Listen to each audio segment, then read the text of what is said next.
Today is Tuesday, April 29th, 2014, and this is episode 9 of Zero Fiat's Vertcoin Update.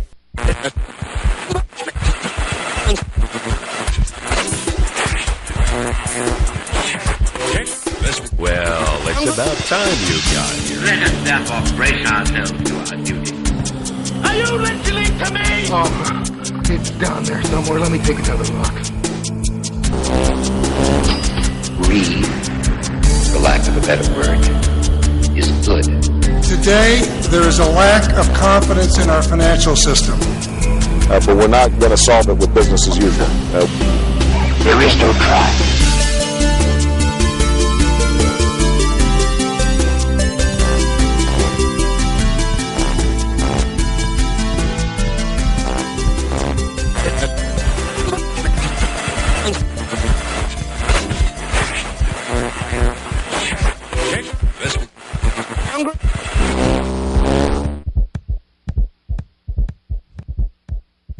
Current mining difficulty of Vertcoin is 222.7.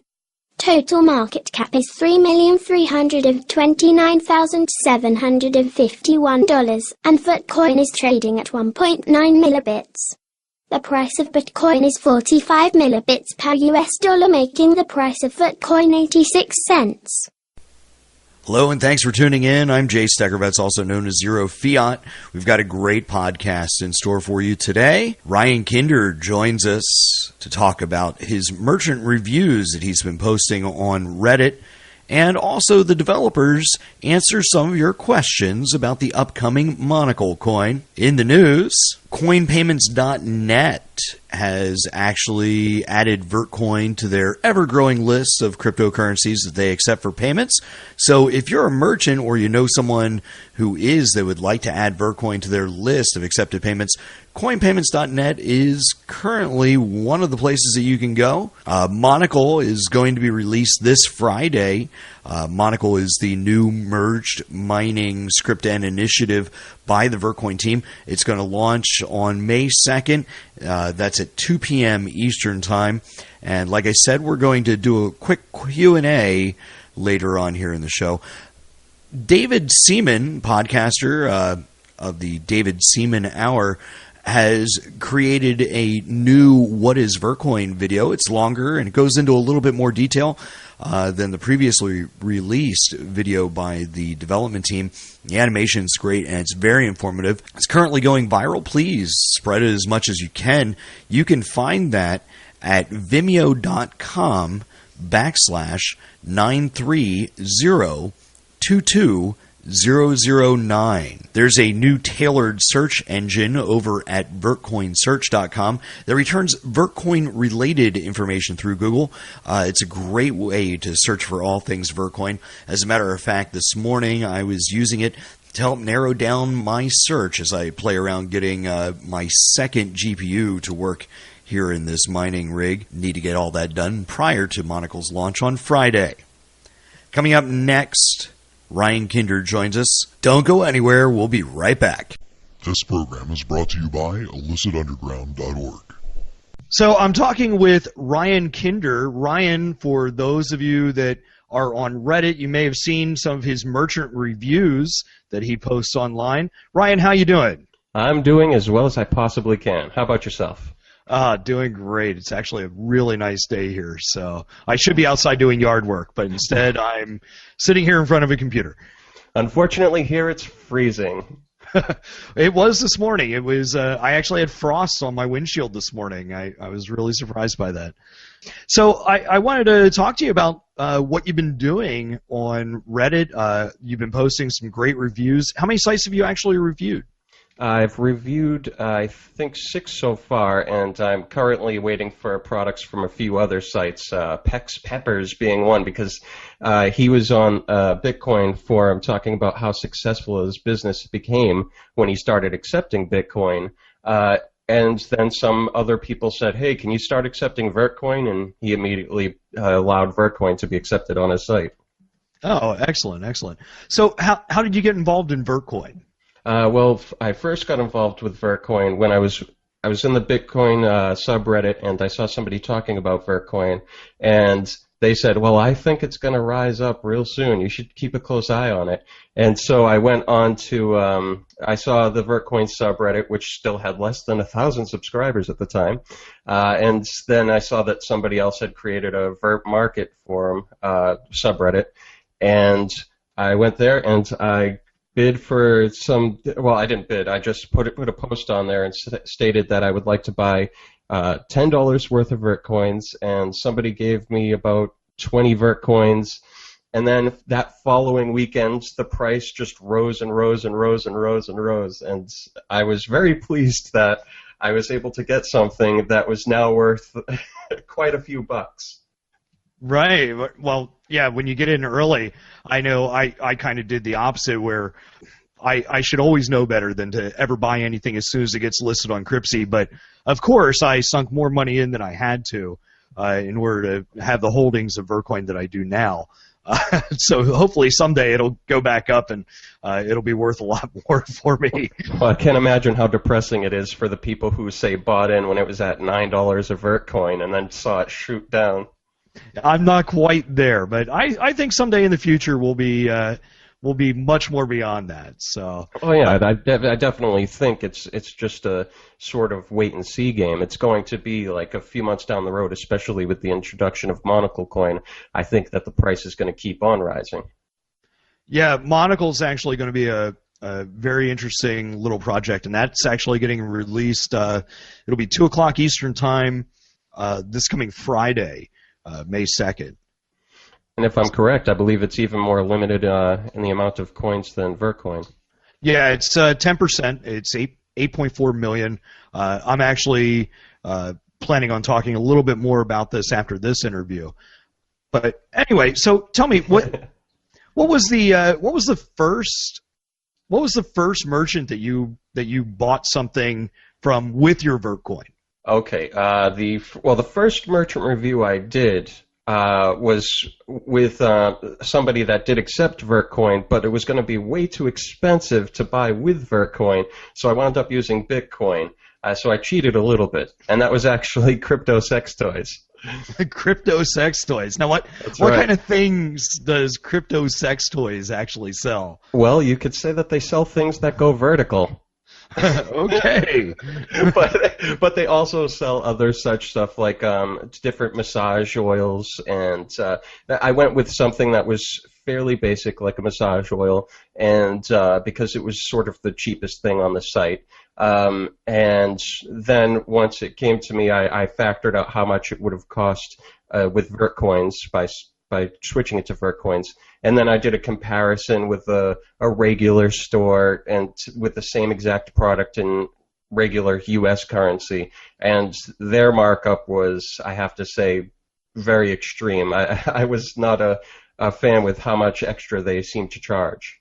Now, have you gone back to Crypto Sex Toys? Do you know if they're actually accepting Vertcoin? Oh, they still accept. Oh, they accepted Vertcoin at that time. It's just. Oh, okay. It would have been far too. I was very tight with my Vertcoins at that time. But every merchant review after that, I've used Vertcoins specifically. But no, they still accept Vertcoins, and but I just feel that they are way too expensive. And not only that, but they are UK based. So. Okay. I can only imagine if you finally got the order, if it isn't what you wanted or it wasn't very good, having to do a return with them would probably be too much of a pain unless you are actually in the UK. I gotcha. Yeah, I've noticed one of the big things that I've complained about publicly is I don't know if you've ever been on the site CoinGas. I've heard of it. They sell games for Steam. Oh yes. And you can buy them with Bitcoin, and Vertcoin, a whole bunch of other crypts. But when you look at it, their prices are $70, $80 for something that you could buy on Steam for $45. Oh yeah. I mean, I was going to say though is that sometimes you deal with the markup because you say well, I believe in the coin that I'm spending, and I feel maybe if they get more purchases, they'll start lowering the price because they'll know, okay, this community really likes us, so maybe we should make our prices a little bit cheaper, so they'll start using us more.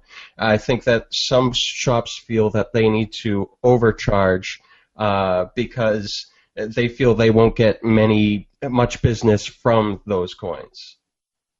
Now, do you think that if they actually start seeing a lot of business from them, that they'll start dropping it, or do you think they'll say, look at all the extra profit that we're making off of these, hey, let's keep up with what we're doing? I've seen a couple of sites with Bitcoin do that, where they charged more than they should have, and then they went down as more people started shopping with them.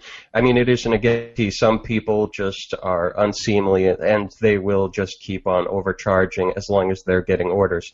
But if you feel that prices aren't reasonable, I think the best thing to do is to try to contact the people who run the site, and sometimes they will listen and they will drop the price to a more reasonable that market value. Okay. So now your first purchase, you said, was on cryptosextoys.com. What was next? Ladera granola? Next was Ladera granola. Well, there was three. I made three purchases at the same time. It was Ladera granola, it was black market beans, and it was alt outlet. Ladera granola came to me within 2 business days. It was that quick. Wow. And their prices with Vertcoin were pretty close to the prices of what they charged, because they also have a basic site that is regular U.S. currency. And they are U.S. based, so I was just surprised at how quickly it came to me. And I had never eaten granola before, so it was my first time eating granola. I'd never had pecans before, and pecans were in it. My first time with that. It was and almonds. I had never tried almonds before, if you could believe it. And wow.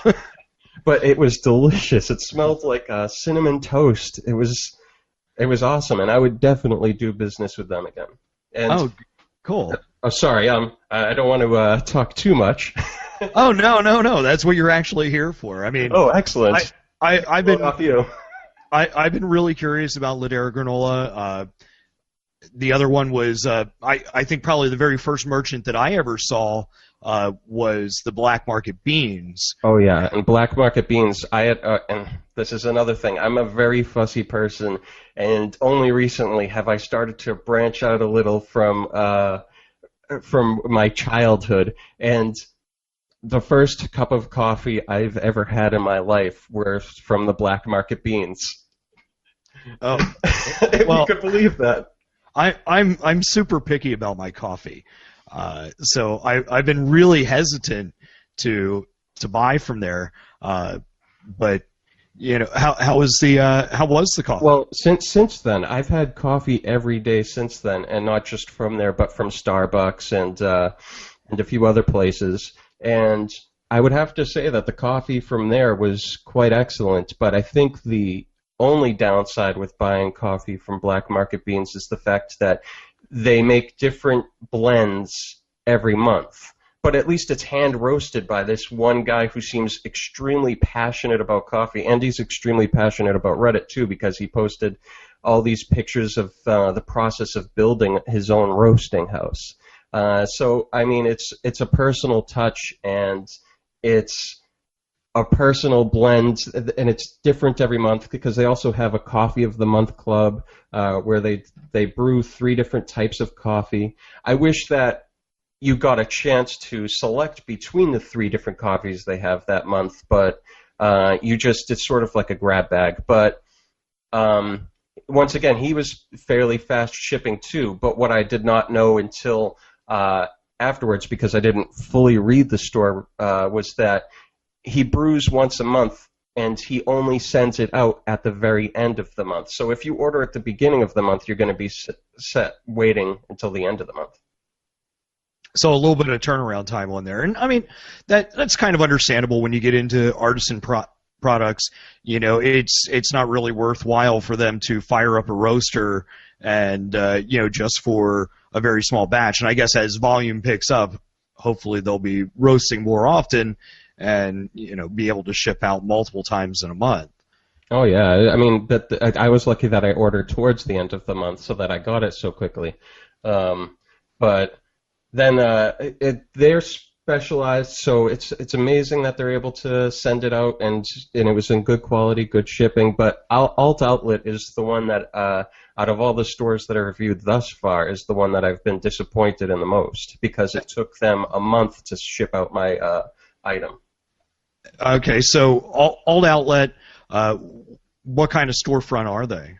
They have everything. If you've ever seen a site like ThinkGeek where it's like quirky items, I ordered a very simple item. It was this ice cube tray that makes things into that is in the shape of bullets, like AK-47 bullets. I figured, okay, this is a small, cheap item. It should come quick. I'd imagine it'll be in good shape and what have you. And I looked at the pricing. The pricing was more expensive, far more expensive than what I could have found if I did even a cost research online. And I'm talking about it was at least $7 more expensive because I was able to find it for $7 and I wound up spending $16 for it. But they say they don't charge for shipping. It came from China.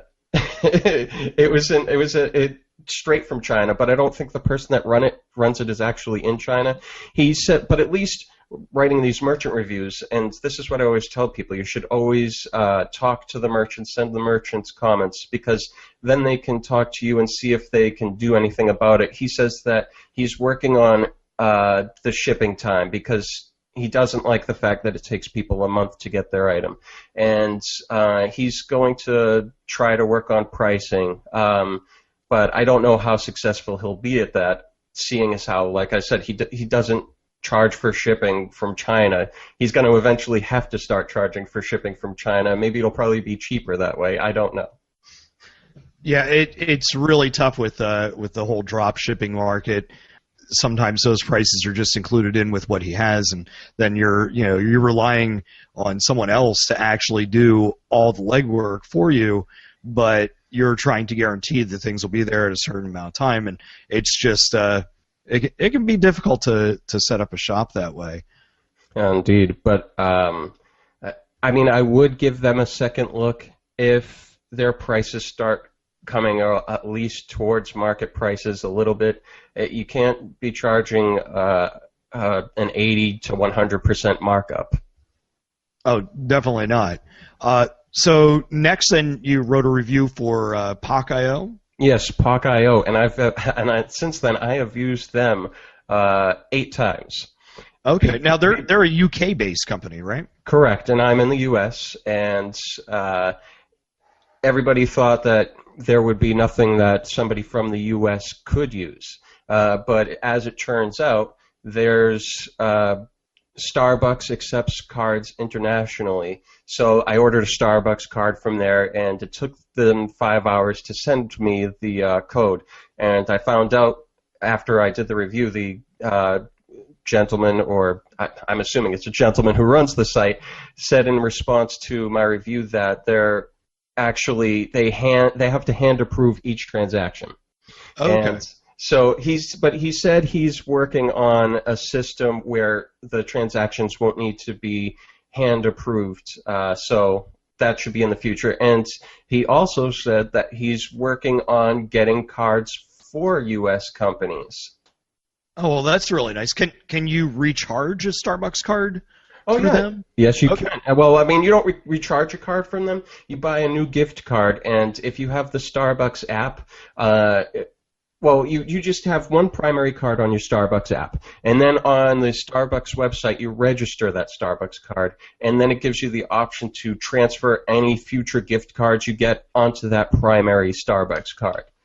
Because since then, I've earned 20 stars with Starbucks, so I'm already green level. I get to have free refills, and I'm well on my way to gold level. Wow! And you just started your coffee drinking experience with Black Market Beans, so exactly. And now I'm doing. I have with me right now a nice, delicious, tall black coffee. Yes, I drink it black.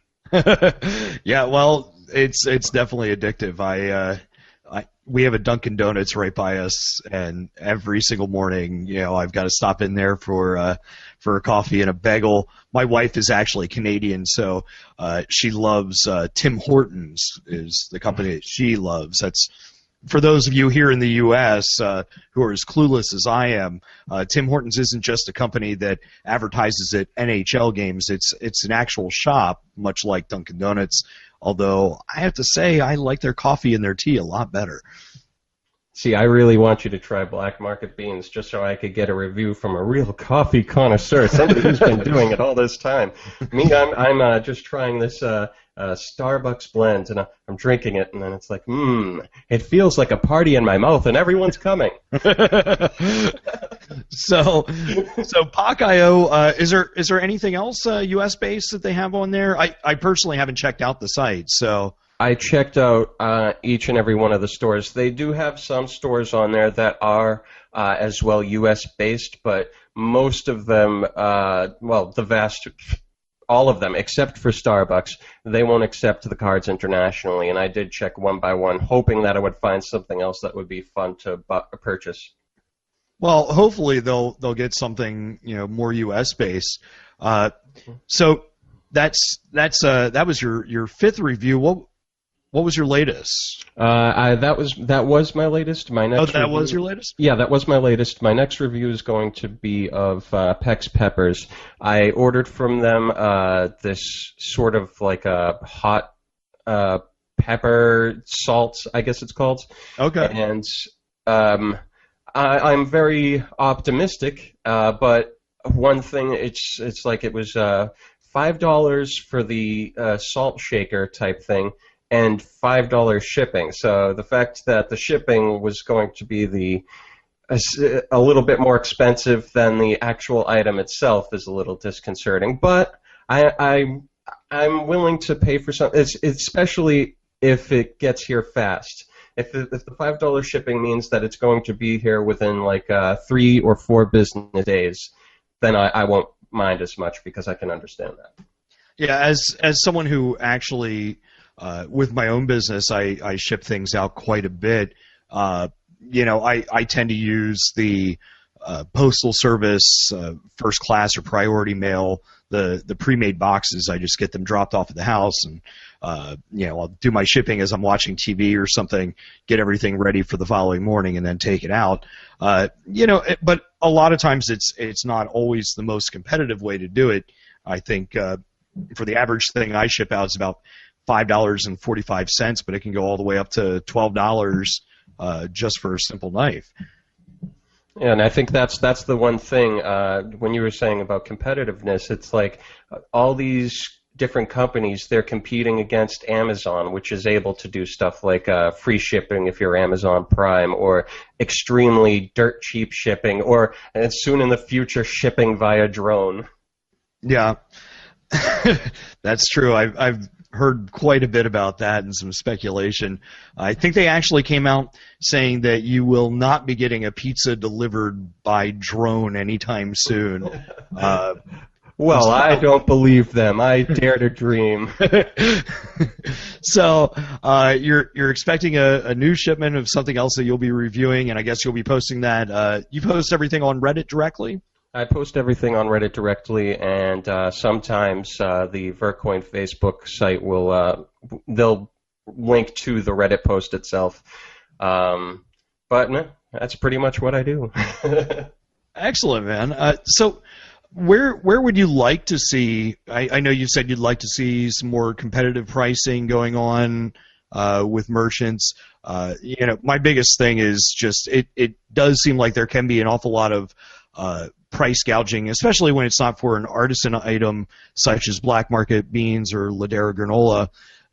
Those things I expect to pay a premium price for, but when it's something that I can buy elsewhere, be it at the local Walmart or Spencer Gifts, or even going onto a site like ThinkGeek and finding the same product or a very similar product, I don't expect to be paying 80 times more or 80% more.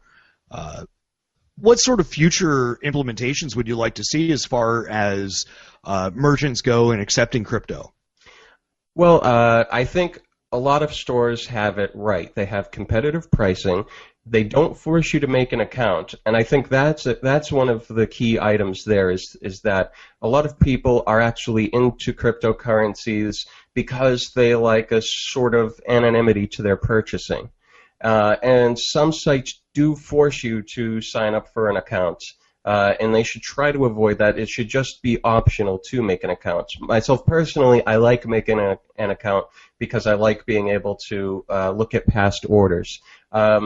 Another thing that seems to be lacking in a lot of the sites is the ability to track your package or even to ask for tracking. The order that I got from Ladera Granola, their shop is run by Moolah, and they didn't mention any sort of tracking, but when the package finally did get here, I saw that there was a tracking number on it. It would have been nice to have known that it was shipped and the tracking number. You mentioned Moolah. They're one of the big payment acceptors that we have.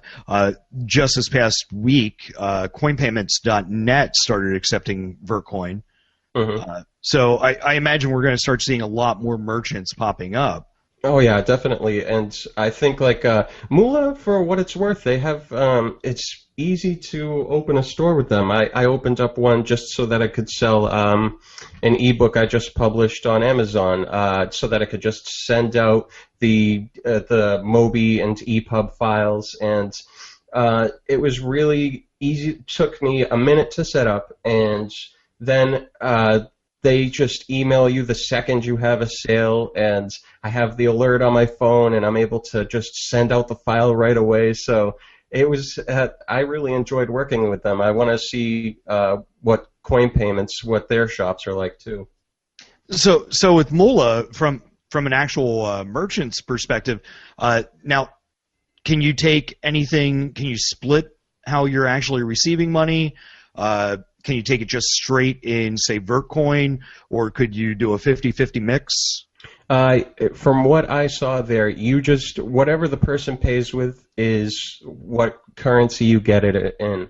And you just get a list of each different wallet and how much is in that wallet. Okay. So I noticed earlier today that there was a website, coaex.com, doing precious metals online. Really? And, yeah, and they just announced they started accepting Vertcoin. I actually went on there and I tried to register an account, but ended up getting locked out. I sent a message on Reddit about it and got a reply back. For me, I like to see a little bit more of a polished site. I'm not saying that the site itself is bad, but it's definitely not Amagi Metals or, some of the other sites that I've seen that only accept Bitcoin. I'm glad that someone's accepting Vertcoin. I just wish that I would have been able to make a purchase this morning when I actually tried it. Yeah, that is the other thing, is that it's to see any poorly designed site, you sort of feel like, hey, they're representing my coin a little bit. I would like for them to have a more professional air to them. But I think what's more important to me is good customer service. And if you do have something like where you get locked out, if they are able to respond to you quickly and resolve the issue quickly, I think that speaks more towards the company. Yeah, and in their defense, they replied back within 2 hours of me posting that on Reddit, and so I'm definitely going to take another look at it. I just have not had time with my schedule today to jump back on there to see if I can make a small purchase. And hopefully everything's all cleared up and I can just set up my account and be on my way. The one thing though that I did notice or didn't notice was that the prices were all listed in U.S. dollars, and I imagine at checkout I'd be able to pay with Vertcoin, but I'd still like to see the prices in Vertcoin. Is that one of the things that you've seen with most of the sites that you've been on, is that you're able to select what pricing it's in? some sites, they do only show you the dollar sign, and they say, don't worry, once you make an account with us and you proceed to checkout, you'll see the price in Vertcoin, which is quite annoying. But I've not actually had that yet with any of the places that I've purchased with Vertcoin, but I have had that with some places that I've purchased with Bitcoin. Yeah, I mean, I'm not some huge bag holder. I still have to look at how much I have in order to, plan my shopping. So maybe someday that will change. I hope so. And I was going to say, though, before was that another way that some of these merchants can improve their site is Moolah stores tend to have the option where they show you a QR code that you scan with, say, your Vertcoin wallet, and it will automatically put in the price and the address. But most sites tend to just give you the QR code for the wallet address. They should try to incorporate it so that it's as easy as possible to make the purchase, because a lot of people hold on to their coins tightly, and if they see, all right, I need to pay 34.13625, it can be tasking to keep having to check to see if you have the numbers precisely correct for the purchase. Right. Hawk.io is one of those people where I'm having to pump in the exact price for it in the wallet. I forget the name of the site. I was on it probably about 6 weeks ago, but they were talking about you're able to do any transaction through any website using Vertcoin. Oh, yes. I know which one you're talking about, and I've been meaning to give them a shot. They are... I know what they're... where are they? I saw it recently, and I cannot even remember what it is. I actually sidebar, but I did a 2-minute blurb about it, and yeah, even I can't think about it. I'd have to look through my past podcasts. The Crypto Depot is what they're called, and I know that Moolah's coming out with DigiPay, but they've been coming out with that for a while. I'm still waiting, Moolah. Yeah, I'm really excited about DigiPay. I really hope it hits by summer. I imagine it will, and I feel that that's important to helping the price increase, the value of the coin, and I think one of the other things that Vertcoin is lacking on the merchant side of things are merchants that are exclusive with Vertcoin. I feel that that's one of the things that helped Bitcoin increase its price, is that there are merchants who will only accept Bitcoin and no other crypto. But we haven't seen that yet with Vertcoin, but I do believe that will happen. I promise you that will probably be happening in a few weeks' time. I just need to personally get caught up with my own work. I have a bunch of custom orders to do in my shop, and when I start having excess, I'm going to start selling knives online, of course, with a lot of restrictions, but I plan on only accepting Vertcoin at my shop. So. Hey man, this is cryptocurrency. There are no restrictions, man. Just sell on the black market. Unfortunately, I can't do the whole Silk Road thing. I've got a legit business, so believe it or not, I've had people, government types come in and look at our receipts and our age verification and making sure that we're only selling to people who are 18, because these can be classified as dangerous weapons. Oh, geez. I can only imagine. Do you start sweating bullets even though you know all your ducks are in a row? Yeah, I'm glad I don't own a gun shop, but I could only imagine some of the headache that they go through. And I've got enough state-by-state regulations that I've had people that I just have to say, I'm sorry, I can't ship that to you, and just because their particular state won't allow it. Yeah. So. Vertcoin needs its own Silk Road. There you go. Then the price will start going up too. I've talked with a couple of people about that, and it seems like, if we had something nefarious attached to it, the most unsavory type businesses are what actually attract the publicity, and then the price skyrockets. So. Hey, there you go. Maybe because Darkcoin is accepted on some of the darknet markets. Maybe that's why their price is going up. We figured it out. Who knows? But Anyway, Ryan, I wanted to thank you for taking the time to talk with us, and I look forward to. I'd love to have you back sometime that once you get another review or two under your belt. Just periodically pop in, tell us what's going on. It would be super to come back, and I would encourage everybody who goes on Reddit to also come to my subreddit, Writing Prompts. We're currently holding a contest, and one of the ways we offer payouts for the person who wins the contest, it's $100, is via cryptocurrencies like Vertcoin, the cryptocurrency of your choice. And, of course, there's going to be the Monocle Coin subreddit that people are going to want to go to soon as well. Oh, yeah. Hey, really quick, I was meaning to ask you, what is Writing Prompts?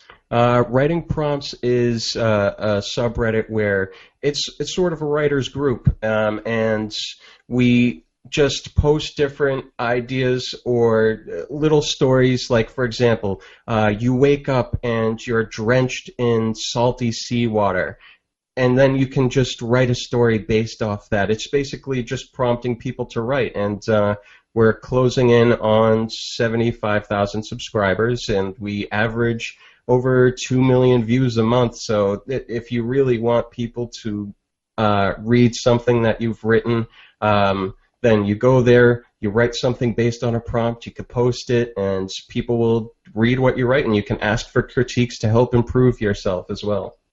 Very cool, very cool. I'm an avid reader, and I've always enjoyed writing here or there.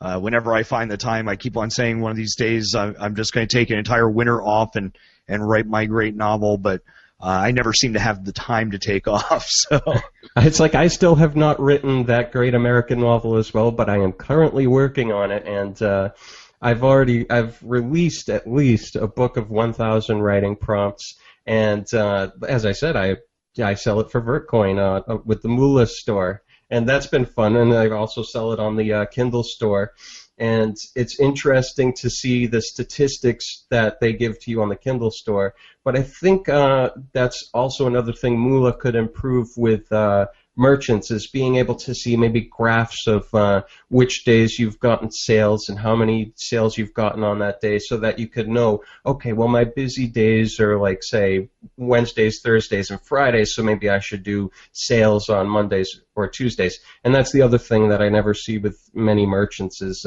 sales. You gotta do sales, have 20% off something. Yeah, well, and there's definitely, Merchant Mondays, people have been talking about it, and there's a huge list right now on Reddit that you can find it, and I believe there's also VTClinks.cf. VTClinks.cf.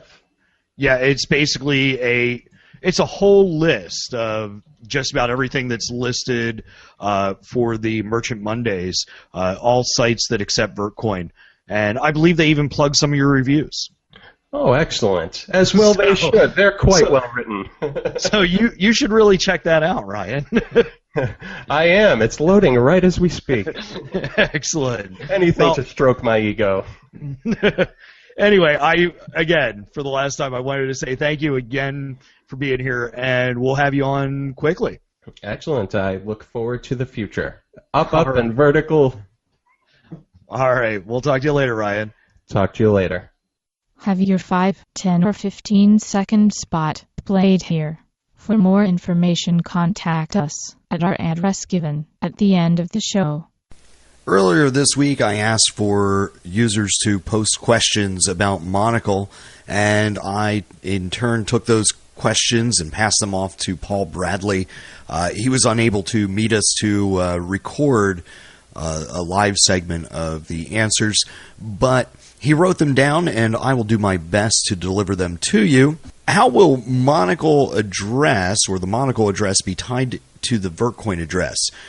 Seeing as though the password field is currently not in use by P2 pools, is it possible that the Vertcoin address reside in the username field and the Monocle address residing in the password field? Yes, that's completely it. The Monocle address and the Vertcoin address, they'll both be totally unrelated, but as you identified, the password field of your configuration can be used to pass the Monocle address to the P2 pool node, so payouts can be made.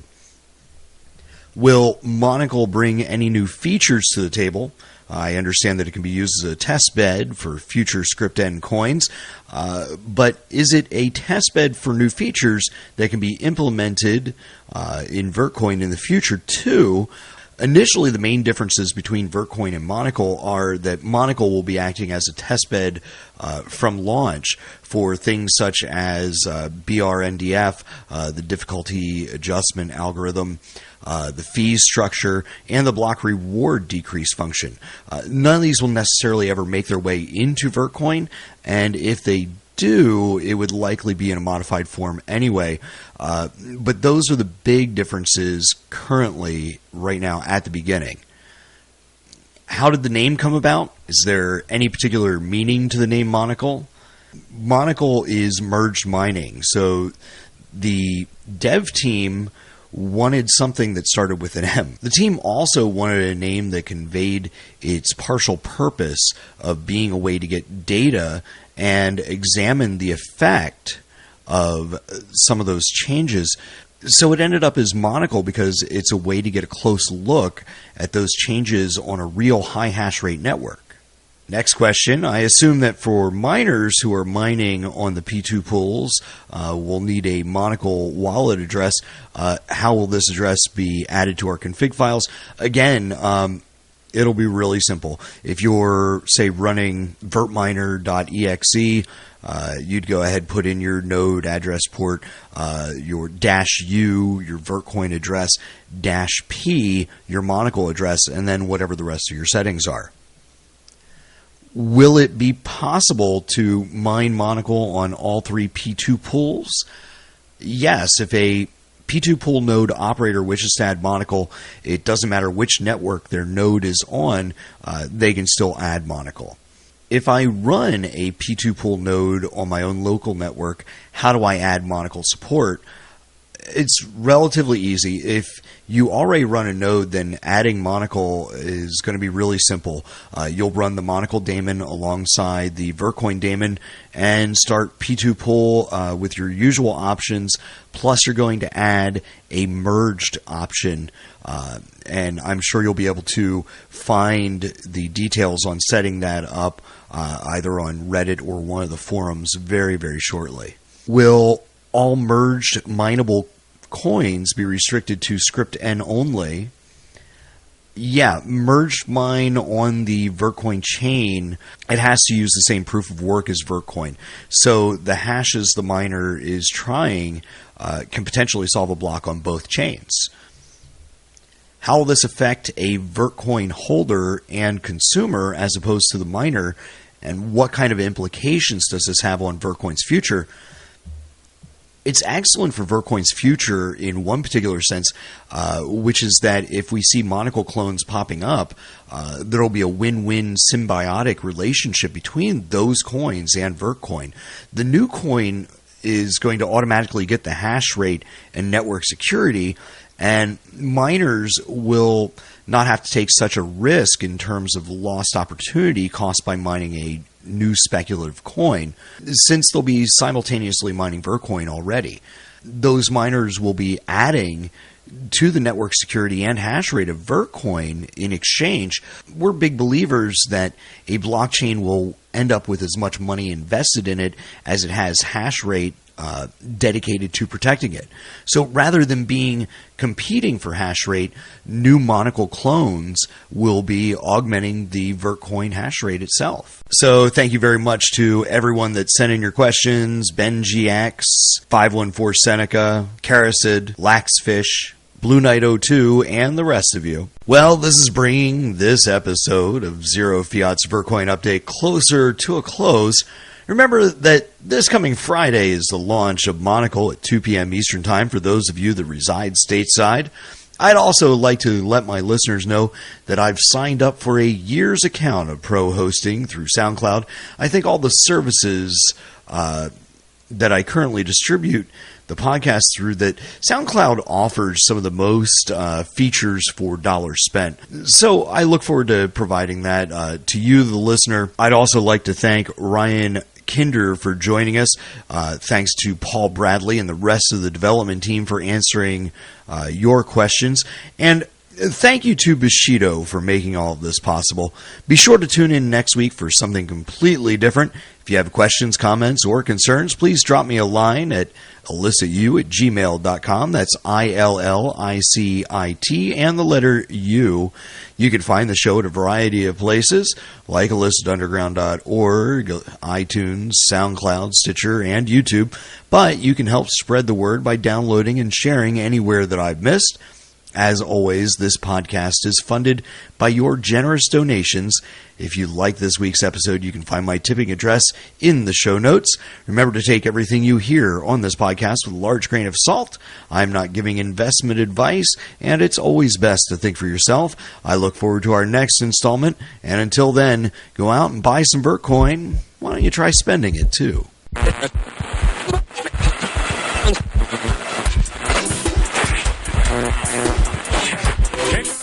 Well, it's about time you got here. Let us therefore brace ourselves to our duty.